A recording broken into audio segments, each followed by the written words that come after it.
Assalamualaikum warahmatullahi wabarakatuh. Hamdan wa syukran lillah, sholli wa sallimu ala rasulillah wa ala alihi wa sahbihi wa mawalah. Asyhadu an la ilaha illallah wa asyhadu anna Muhammadar Rasulullah. Allahumma sholli ala sayyidina Muhammad wa ala ali sayyidina Muhammad, amma ba'd. Hadirin sekalian, ikhwatul iman rahimakumullah. Apabila kita mengkaji kembali, berkaca kembali kepada sejarah bagaimana keadaan umat manusia sebelum turunnya rahmatnya Allah bentuk agama Islam, kita mengenal bahwasanya manusia itu ada di dalam suatu masa, di dalam suatu zaman yang bisa dikategorikan atau disebut juga dengan zaman jahiliyah. Kenapa disebut dengan jahiliyah? Apakah memang mereka tidak bisa membaca? Apakah memang mereka tidak bisa menulis? Ternyata yang disebutkan dengan jahiliyah itu adalah ketika manusia tidak bisa mengenal Robnya, ketika manusia tidak bisa mengenal perkara yang hak, sehingga manusia di kala waktu itu tidak bisa membedakan mana yang benar, mana yang salah. Terkadang perkara yang benar disalahkan, dan perkara yang salah dibenarkan. Itu keadaan jahiliyah sebelum turunnya rahmat Allah, agama Islam.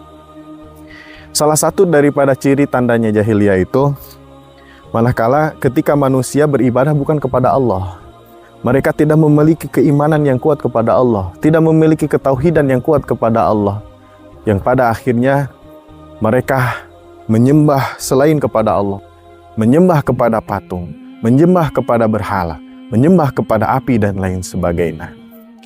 Sedangkan kita sendiri mengetahui bahwasanya pentingnya akidah di dalam diri kita untuk menentukan pondasi daripada amal ibadah kita. Dan itu terlihat ketika zaman jahiliyah. Wa in kanu min qablu lafi dhalalim mubin. Manusia di kala waktu itu berakhlak sayyi'ah, berakhlak jelek dalam segi kehidupannya, baik dalam segi syariat, sosial, ibadah dan lain sebagainya.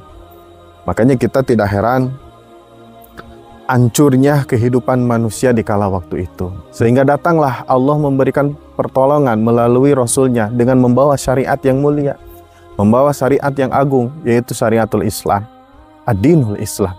Inna dina indallahil Islam. Allah subhanahu wa ta'ala berfirman dalam Al-Quran, A'udzubillahi minasyaitonirrajim, Bismillahirrahmanirrahim, Inna dina indallahil Islam. Wa mahtalafal ladzina utul kitaba illa min ba'di ma ja'atuhumul ilmu bagyan bainahum. Wa may yakfur bi ayatillahi fa inallaha sari'ul hisab. Bahwasanya ad-din atau agama atau aturan atau hukum yang diridhoi oleh Allah itu hanya Islam. Kenapa mesti Islam? Dalam akar kata Islam itu sendiri daripada aslama yuslimu islam, yang berarti keselamatan. Ini menandakan bahwasanya ketika kita berpegang teguh kepada agama Islam, dijadikan agama tersebut sebagai aturan hidup kita, maka sudah menjadi suatu kepastian kita hidup ini akan selamat baik di dunia maupun di akhirat. Karena aturan Islam ini merupakan aturan yang paripurna. Allah Subhanahu wa taala menjelaskan dalam Al-Qur'an, ya ayyuhalladzina amanu dkhulu fis-silmi kafah. Bahwasanya aturan Islam itu adalah aturan yang universal, menyangkup berbagai macam aspek kehidupan manusia, dari mulai hal terkecil sampai hal terbesar. Di dalam Islam semuanya ada, semuanya tertata. Mungkin kita juga mengetahui bagaimana Islam mengatur masalah toharoh, masalah susuci, masalah tentang rumah tangga, belum masalah tentang muamalah, masalah jenayah dan lain sebagainya. Sedangkan tidak ada agama yang lain yang lebih tertata, lebih teratur daripada Islam itu sendiri. Dalam ayat lain Allah Subhanahu wa taala berfirman, apa ghairu dinil Islam yabghun.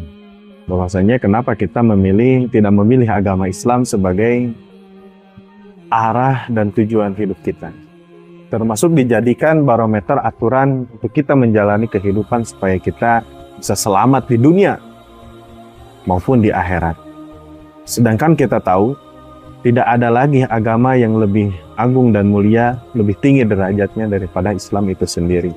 Al-Islam ya'lu wa la yu'la alaih. Bahwasanya Islam itu adalah agama yang lebih tinggi daripada agama-agama yang lain.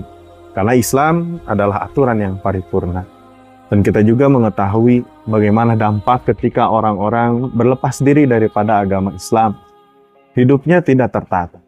Hidupnya seperti halnya hewan yang tidak memiliki aturan, tidak memiliki prinsip. Semata-mata hidup hanya sebatas hidup. Dan pada akhirnya mereka akan mendapatkan kesengsaraan baik di dunia maupun di akhirat. Na'udzubillah, summa na'udzubillahi min dzalik. Maka oleh karena itu, kami mengajak kepada kita semua, mari kita kembali lagi memegang tali Islam, memegang aturan Islam sebagai pedoman hidup kita, supaya kita bisa selamat di dunia maupun di akhirat. Amin ya Allah ya Rabbal Alamin.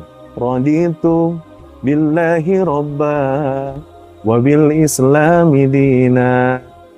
Raditu billahi robba wa bil islami dina wa bi Muhammadin sallallahu alaihi wasallam nabiyya wa rasula.